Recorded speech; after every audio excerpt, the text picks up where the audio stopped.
O livro do profeta Oséias, no capítulo 11, seus versos 8 e 9, nos dizem: Como te deixaria, ó Efraim? Como te entregaria, ó Israel? Como te faria como Adimá? Porteria como Zeboim? Está mudado em mim o meu coração, todos os meus pesares juntamente estão acesos.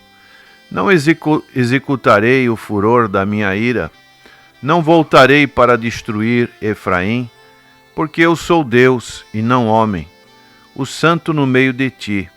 Eu não entrarei na cidade. O profeta Oséias, profeta contemporâneo de Isaías, profeta que fez as suas predições no Reino do Norte, ele teve uma determinação da parte de Deus um tanto que inusitada e estranha. É o que nos informa no capítulo 1. O princípio da palavra do Senhor por Oséias, disse, pois, o Senhor a Oséias: Vai, toma uma mulher de prostituições e filhos de prostituição, porque a terra se prostituiu, desviando-se do Senhor, e foi-se e tomou a Gomer. Então aqui nós vemos a incumbência que Deus deu para Oséias, mostrando um tema neste livro a respeito da infidelidade espiritual, do adultério espiritual.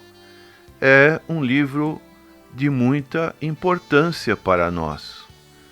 Como poderia Gomer, a esposa infiel, duvidar do amor de seu marido? Ele não havia demonstrado seu amor, e no decorrer desse livro nós vemos que ela o abandonou. Depois ela foi parar no mercado de escrava, e assim o profeta implorou para que ela voltasse para casa. O profeta pagou para libertá-la. Que demonstração de amor que esse homem teve por essa mulher, um amor que não foi correspondido. Assim também, Deus está dizendo: como poderia Israel questionar o amor de Deus e recusar-se a corresponder este amor? Como Israel poderia fazer isso?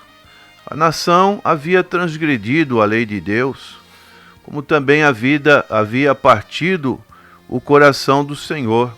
Então o profeta Oséias mostra ao povo a compaixão de Deus através de provas irrefutáveis deste grande amor. Então nós vemos nesse capítulo 1 esse modelo, como aconteceu também com o filho pródigo, quando saiu da casa do seu pai. Aquele pai sempre ficou aguardando o retorno deste filho pródigo. E diz a palavra de Deus: quando Israel era menino, eu o amei, e do Egito chamei o meu filho. Então, devemos ver que as misericórdias de Deus no passado demonstrou para o povo de Israel algo tão poderoso. O livro de Deuteronômio, Moisés usa o verbo lembrar 14 vezes. E o discurso de despedida de Moisés leva a nova geração de israelitas que se preparava para entrar na terra prometida. Por que Moisés pediria para olhar para trás quando estava prestes a avançar nessa terra? Porque uma compreensão correta da conduta de Deus no passado é a melhor maneira de garantir o sucesso, a vitória no futuro. Então precisamos lembrar das lições do passado para não repeti-las no presente. E Deus mostra através do profeta o amor dele no Êxodo. Deus enviou José adiante para o Egito, a fim de preparar um caminho para Jacó e seus filhos. Os irmãos de José intentaram em fazer mal, porém Deus usou isso para o bem. Por causa de José, o povo de Israel foi sustentado durante uma grande fome e pôde multiplicar-se nos anos seguintes. Desse começo humilde, Deus formou uma grande nação. Moisés conduziu essa nação para fora do Egito em grande poder e vitória. E Oséias retrata o Deus do Êxodo como um pai carinhoso que libertou seu filho da escravidão. A ênfase não é sobre Israel, mas a respeito da esposa infiel. E também como Israel, o filho ingrato. Depois de tudo, Israel recusou a corresponder o amor ao Pai e obedecer à vontade dele. O amor de Deus foi demonstrado no deserto. O Pai amoroso não apenas libertou o filho da escravidão, mas também o ensinou a andar. Cuidou dele com carinho durante a jornada pelo deserto. Exemplos de crianças que se machucam, cuidado dos pais. Deus teve o cuidado em dirigi-los. Igual um filho que um pai cuida, diferente de um animal, ele atou-os com laços de amor e não com freios e cabresto, como diz aqui nesse capítulo 11, verso 4. Atraiu-os com cordas humanas, com cordas de amor, e fui para com eles com os que tiram o jugo de sobre as suas queixadas, e lhes dei mantimento. Oséias estava dizendo que Deus não utilizou os meios como se utiliza com os animais, mas Deus utilizou meios que são meios divinos, atraiu-os com cordas humanas, com cordas de amor. Então o amor Deus demonstrou para aquele povo. A nossa natureza humana está propensa a fazer igual a Israel. Nós queremos desfrutar as bênçãos de Deus, mas não dar a Ele o devido valor. Como diz aqui no verso 7, porque o meu povo é inclinado a desviar-se de mim, bem que me clamam ao Altíssimo, nenhum deles o exalta. O amor de Deus, nesse capítulo, é demonstrado por sua longanimidade. Em mais de uma vez, Deus poderia ter destruído a nação e começado outra, como aconteceu lá quando o povo construiu aquele bezerro de ouro. Quando a jornada começou a ficar difícil, os hebreus quiseram voltar para o Egito. Murmuraram quando deveriam estar orando e dando graças pelas misericórdias de Deus. Israel recusou-se a arrepender, de modo que a nação teve que ir para o cativeiro. O amor de Deus, ele é demonstrado em sua fidelidade às suas promessas. Os versículos que nós tivemos lendo no início. Como te deixaria, ó Efraim? Efraim é um dos filhos de José do Egito, que representa a nação do norte, as 10 tribos do norte. Como te entregaria, ó Israel? Como te faria como Adimá? Adimá e Zeboim são cidades que foram destruídas, juntamente como Sodoma e Gomorra. Deus não poderia fazer isso com Efraim e com Israel. Então, de acordo com a lei, se um filho fosse rebelde, ele deveria ser entregue às autoridades da cidade, e as autoridades poderiam até apedrejá-lo até a morte. Isso está em Deuteronômio capítulo 21. Mas como Deus poderia fazer isso com seu filho amado? É o que o profeta está dizendo. Séculos depois, Deus fez com seu filho unigênito, inocente. Ele sofreria pelos pecados do mundo. Deus não poupou o seu filho, diz o apóstolo Paulo. Como não nos daria com ele outras coisas? O que levou Deus a poupar Israel da destruição total não foi apenas sua profunda compaixão, mas também a fidelidade à sua aliança. É o que diz no verso 9. Não executarei o furor da minha ira, não voltarei para destruir Efraim, porque eu sou Deus, e não homem, o santo no meio de ti. Eu não entrarei na cidade. Então, a aliança que Deus fez com Abraão é incondicional, é imutável. Assim a nação foi preservada. Mas a aliança que Deus fez no Sinai incluía algumas condições, e se o povo não cumprisse, Deus seria obrigado a retirar suas bênçãos. A posse da terra e de suas bênçãos fazia parte da aliança com Abraão, e Deus realizou isso, dando a Israel a terra prometida. Mas o usufruto da terra e as bênçãos referente a esse uso teve como base a aliança mosaica, e Deus foi fiel com essas duas alianças. Deus preservou a nação, mas disciplinou o povo por seus pecados. Mais para frente, nós sabemos que os assírios invadiram essa parte de Israel e levaram cativo, e houve uma mistura de povos naquela região. Mas Deus ainda demonstra seu amor na esperança de uma futura restauração.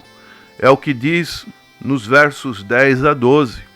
Andarão, pois, o Senhor, ele bramará como leão. Essa primeira parte nos diz a respeito de um julgamento. Deus, ele cumpriu esse julgamento, mas também nos diz de uma restauração deste leão, como o Senhor Jesus, que é o leão da tribo de Judá. E diz o texto: bramando ele, os filhos do ocidente tremerão. Tremendo virão como um passarinho os do Egito, e como uma pomba os da terra da Síria. E os farei habitar em suas casas, diz o Senhor. Efraim me cercou com mentira, e a casa de Israel com engano. Mas Judá ainda domina com Deus, e com o santo está fiel. Nas Escrituras é comum encontrar uma declaração de juízo seguida imediatamente de uma promessa de esperança, como é o caso nessa passagem lida. Oséias olhou adiante para o fim dos tempos, quando Israel será reunida dentre todas as nações, levando para a sua própria terra, purificado de seus pecados e estabelecido em seu reino. E nós vemos que em 1948, Israel retornou para a sua terra, mas ainda virá o milênio, aonde Israel será tratada por Deus. No passado, Deus rugiu igualmente um leão quando julgou a nação. Mas no futuro, seu rugido chamará o povo para voltar à terra, como pássaros libertos de suas gaiolas. O povo de Israel voará rapidamente para a sua própria terra. Deus é longânimo com o seu povo, como é com todos os pecadores, mesmo quando eles não se mantêm para Ele e quando se rebelam contra Ele, Deus ainda continua longânimo. No tempo do Senhor Jesus Cristo, Ele disse ao povo de Jerusalém o que Oséias dizia ao povo naqueles dias. Jerusalém, Jerusalém, quantas vezes eu quis te ajuntar como a galinha ajunta os seus pintinhos. Essa foi a palavra que o Senhor Jesus Cristo desejava para o povo de Israel, e tu não quiseste. Então hoje, prezado ouvinte, o Senhor está dizendo para você: como te deixaria, ó Efraim? Como te entregaria, ó Israel? Deus te ama. Deus quer que você retorne aos seus caminhos. Muitas das vezes acontece da pessoa se afastar do caminho do Senhor, ir para outros lugares pensando que nesses outros lugares é melhor do que o caminho do Senhor. Nós temos aqui, nessa manhã, um jovem que está aqui nos visitando, o jovem Vitor Batista, um jovem que a gente tem acompanhado a sua vida, se afastou por um tempo do caminho do Senhor, mas Deus lhe chamou novamente, como diz o texto: como te deixaria, Vitor? Como te entregaria, Vitor? Está mudado em mim o meu coração, todos os meus pesares juntamente estão acesos. Então Deus é aquele Deus longânimo, como pai daquele filho pródigo, aguarda sempre o retorno do seu filho. Vamos ouvir nesta manhã um breve testemunho do nosso jovem Vitor, que foi criado aqui na igreja, passou por um período longe da igreja, mas graças a Deus o Senhor o tem trazido de volta e ele vai então nos contar a sua experiência com Deus. Amém. Bom dia aos ouvintes, a paz do Senhor. Glória a Deus por tudo que tem acontecido assim na minha vida, né? Porque, como o pastor falou, eu sou uma pessoa que foi criada na igreja e depois acabei indo por outros caminhos, acabei me desviando, mas eu sinto que Deus tem cuidado de mim sempre, como tem cuidado de cada um de nós, né? E tudo que aconteceu na minha vida é para louvor e para a glória de Jesus, porque a gente sabe de onde Ele nos tirou, né? E até os livramentos que Ele tem dado pra gente. Muitos livramentos assim que a gente nem sabe que tem acontecido, né? Mas glória a Deus, porque assim, numa situação que eu tava, de repente eu me vi sendo completamente liberto e até não tava entendendo nada na hora. E só depois eu fui entender o que estava acontecendo assim no lado espiritual, né? Eu quero ler uma palavra para os ouvintes, assim, para os irmãos, que está em Tiago 4. Tiago 4, versículo 6. Diz assim: todavia, dá maior graça, portanto, diz: Deus resiste aos soberbos, dá, porém, graça aos humildes. Sujeitai-vos, pois, a Deus, mas resisti ao diabo, e ele fugirá de vós. Chegai-vos para Deus, e ele se chegará para vós. Limpai as mãos, pecadores, e vós de espírito vacilante, purificai os corações. Senti as vossas misérias, lamentai e chorai. Tornai o vosso riso em pranto, e a vossa alegria em tristeza. Humilhai-vos perante o Senhor, e ele vos exaltará. Então, essa palavra aqui é interessante, que ela fala que se a gente se aproximar de Deus, Ele se aproxima da gente, né? Mas é preciso ter uma certa humildade, né? Deus resiste aos soberbos, aos orgulhosos, né? Então, para se aproximar desse Deus humilde, esse Deus que traz a paz, que se preocupa com a gente, é preciso um posicionamento, né? Sujeitai-vos, pois, a Deus. E eu só tenho a agradecer a Deus. Eu tô um pouco nervoso, que eu não tô acostumado com a rádio. Acho que dá até pra sentir na minha voz. Mas tudo que acontece aqui é pra louvor e pra glória de Jesus. Amém.